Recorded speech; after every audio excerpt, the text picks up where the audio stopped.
the extra detail that mixing for your own songs. And I think that could make this process easier to understand, because I think what Gabe is saying is that, like, there are inherent or there maybe should be goals in place so that each stage of the process, whether it's the composition, the performance, the technical elements of recording and reproducing it, they each maybe work toward the same emotional outcomes.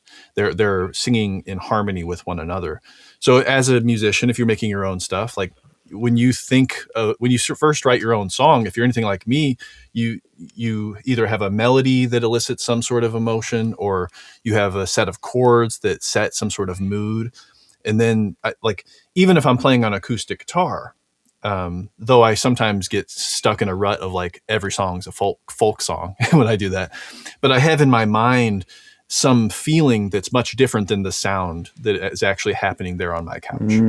And it's some sort of, like vibe that makes me feel some sort of emotion. So then when I go and try to actually produce that song, I'm thinking about that, even if it's not there in the room, or if it's not on my work tape or whatever they call it, on my phone, me sitting there on my couch.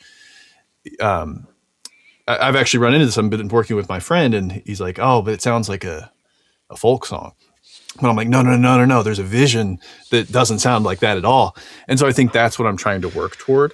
Yeah. And so maybe there's something in your mind as the creator of the art from the beginning that you can take the hand of that thing and bring it through each phase, and support it through each phase. Or if you're working with other people, maybe making sure that that's clear. Sharing that with words. My friend is a collaborator. He's going to be playing the drums on the part. So I don't want him to play drums based on what he hears in that very beginning recording.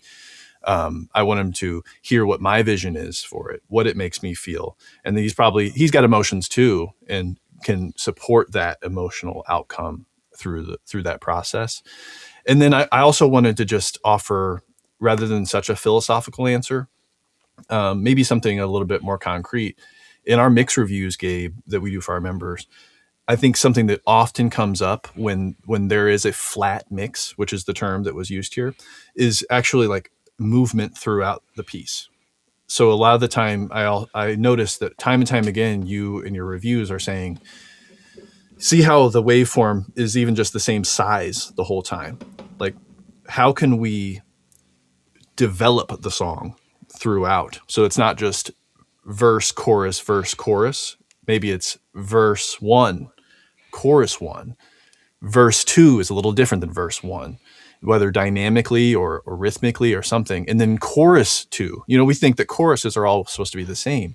But if you actually listen to a lot of the greatest records in your playlists, they develop. The chorus 1 is different than chorus 2. And chorus 3, even though it comes right afterward, is different. Maybe there's an added, there's one way to think about that, like in the arrangement, if you just sit and make loops, like I did for a long time, you realize that, like, all right, 4-bar loop, and then let's add the hi-hat, and then let's add this. So you can add parts of the,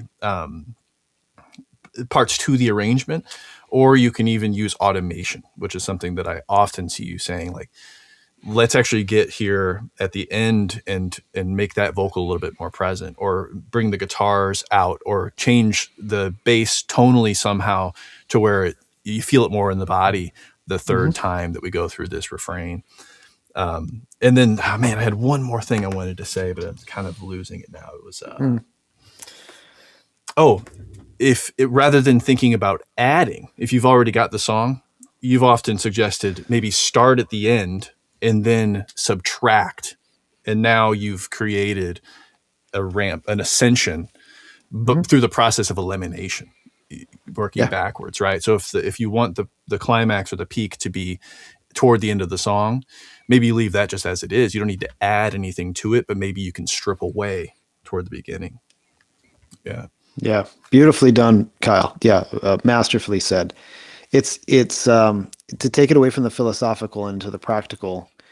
It's about it's reductive. You have to be able to reduce it all down to one simple idea. And most creativity happens with limitations, not in a complete open void of every option available. You kind of have to say like, all right, this is, here's a guitar. It sounds fine. But if you don't feel anything, you're not doing anything with the guitar. You're not relating anything. You're not messaging anything. It's like drivel. It's like you're talking to, you're having a Dadaist conversation with AI. It doesn't, music can be therapeutic. Picking up a guitar and strumming it and having no direction can be great. It's not what people listen to for fun, So when you're making music for others, right, and you're mixing, you've got to, I think you have the best chance for success when you make it about one thing and make that one thing just blatantly obvious. If I'm hearing this song and I don't even know what the words are, and I don't know what kind of guitar they played, or I don't know I don't even know anything about chords, but I know when I hear this song, it makes me want to get up and shake my booty. Like that's why people listen to music. So if the drums, aren't making you want to do that one simple thing, and that's what you want to have happen, you got to work on that. Um, and that's why everything I teach and everything I learn, I'm hoping that I'm also putting an emotional outcome on that as well. Like if you learn what a compressor does, learn what a compressor feels like. When something has compression on it, it feels different than when it doesn't. When something has reverb on it, it feels different than something that doesn't have reverb on it. And what does it sound like when I take all the low end out of it? What does it feel like? And then use those descriptive words in your process. And when I know I want something that sounds small and mousy, okay, well, I'll use the EQ to roll off all the low end, and but not so much reverb on it. And I won't compress it so much like that. Okay, now I've got levers I can pull to get that outcome. Um, but it's how, you put it together. And the more you just set up limitations or make choices, it might seem like you're being openly creative, but I had a student once redo a project and she was really pissed at me because I told her that the project didn't have, this sort of thing. It just felt flat. It was a great musical ideas, but it just didn't move. It didn't move me. It didn't have emotion. And when we put it into the student world, like the as a what do we call it? A group critique in the class. Everyone else agreed. Like they loved the musical ideas. It just felt kind of like, yeah, okay, cool. And she was pissed at me. So to get back at me, she re-recorded the entire thing using kazoos and presented it the next class, and it was awesome. It She was doing it to piss me off, but she succeeded in making it an interesting piece because suddenly it was all this sound that was like a new sound. Like she had to find little kazoos and big kazoos and play them loud, play them soft to get all the dynamics. And she was being really creative by limiting herself to just a kazoo. Same musical ideas, different instrument altogether. And boom, everyone was just like, all right, it was like a Rats on Parade kind of vibe. And it didn't come through with the orchestration that she did with the orchestra. Totally came through with kazoos. Hmm.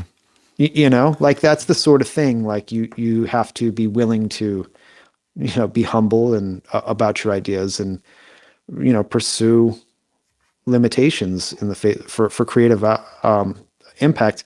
And if you don't feel anything from doing that, then I don't know, it just seems like it's sad, because it can be very, it's one of the most fulfilling parts, I think, of the work for me, having the chance to be in touch with my feelings while I'm working on something creative. It's a pretty cool gig. Yeah. Yeah. Yeah. I think that that's something that, I got so technical for a period of time for sure, because I think especially working, with a live sound right out of the gate, it got me into this situation where like, I'm here to solve problems. I'm here to put out fires.